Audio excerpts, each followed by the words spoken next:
క్రీస్తునందు నా ప్రియులకు ప్రేమతో వందనాలు తెలియజేయుచున్నాను. జూన్ నెల 2వ తేదీ 2024. ఈరోజు దేవుడు మనకు చేస్తున్న వాగ్దానం ఏమిటనగా, రాజుల 2వ గ్రంథము 20వ అధ్యాయము 5వ వచనం. నీవు కన్నీళ్లు విడుచుట చూచితిని, నీ ప్రార్థన నేను అంగీకరించి ఉన్నాను, నేను నిన్ను బాగు చేసేదను. ఆమెన్. నా ప్రియమైన సహోదరి సహోదరులారా, ఈ మాటలు వింటున్న మనం అందరం కూడా దేవుణ్ణి నమ్ముకుని ఉన్నాం. ప్రియులారా, మనం అందరం కూడా ప్రార్థన చేస్తూ ఉంటాం. ఏదో ఒక సందర్భంలో ఏదో ఒక విషయమై ప్రార్థన చేయటము ఎంత ప్రాముఖ్యమో, మనం చేసిన ప్రార్థనను దేవుడు అంగీకరించటం కూడా అంతే ప్రాముఖ్యం. ఎందుకంటే మన ప్రార్థనకు జవాబు రావాలి అంటే ఆ ప్రార్థనను దేవుడు అంగీకరించాలి. దేవునికి మహిమ కలుగును గాక. దేవుడు మన ప్రార్థనను అంగీకరించాలంటే మనము ఎలాంటి ప్రార్థన చేయాలి, ఎలాంటి వారమై ఉండి ప్రార్థన చేయాలి అంటే, హిజ్కియా ప్రార్థన చేస్తున్నాడు.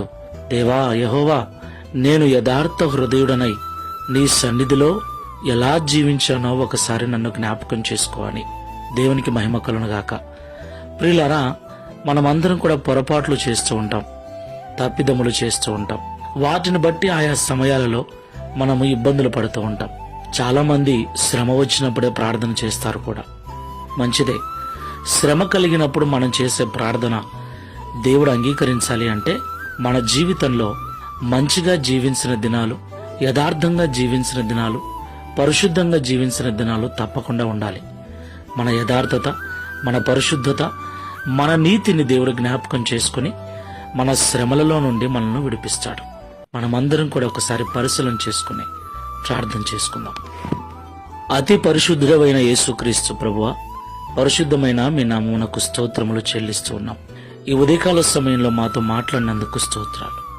ప్రియ తండ్రి, మేమందరం కూడా ప్రతి దినము నీ సన్నిధిలో ప్రార్థన చేస్తూ ఉన్నాం. మా ప్రార్థన మీరు అంగీకరించేదిగా ఉండాలని, అప్పుడే మీ నుండి మాకు జవాబు వస్తుందని మాతో మాట్లాడారు. ప్రియ తండ్రి, మీరు మా ప్రార్థన అంగీకరించాలి అంటే మేము యథార్థ హృదయముతో, పరిశుద్ధత కలిగి, నీతి కలిగి జీవించాలని మాతో మాట్లాడారు. హిజ్కియా కూడా ప్రార్థన చేస్తున్న సమయంలో తనకు వచ్చిన శ్రమ నుండి, మరణ భయము నుండి విడిపించమని ప్రార్థిస్తూ, అయ్యా ఒకసారి యథార్థంగా నేను జీవించిన దినాలను, నీ యందు భయభక్తులు కలిగి నేను బ్రతికిన దినాలను జ్ఞాపకం చేసుకుని నా ప్రార్థన అంగీకరించమని కన్నీళ్లతో ప్రార్థించాడు. హిజ్కియా యొక్క కన్నీటి ప్రార్థన మీరు విన్నారు. ఆయన యథార్థతను జ్ఞాపకం చేసుకుని ఆయుష్కాలమును పొడిగించారు. మేము కూడా అలాంటి యథార్థ ప్రవర్తన కలిగి ఈ లోకంలో మాకు కలిగే శ్రమలలో మేము మొరపెట్టినప్పుడు, ప్రార్థించినప్పుడు మీరు జ్ఞాపకం చేసుకున్నట్లుగా పరిశుద్ధ జీవితాన్ని జీవించుటకు సహాయం చేయమని ఈ ప్రార్థనలో ఏకీభిస్తున్న మాకందరికీ అట్టి యథార్థ జీవితాలను అనుగ్రహించి తద్వారా ఈ దిన వాగ్దానమును మా అందరి జీవితంలో నెరవేర్చమని యేసు నామములో ప్రార్థిస్తున్నాము తండ్రి. Amen. Praise the Lord. God bless you.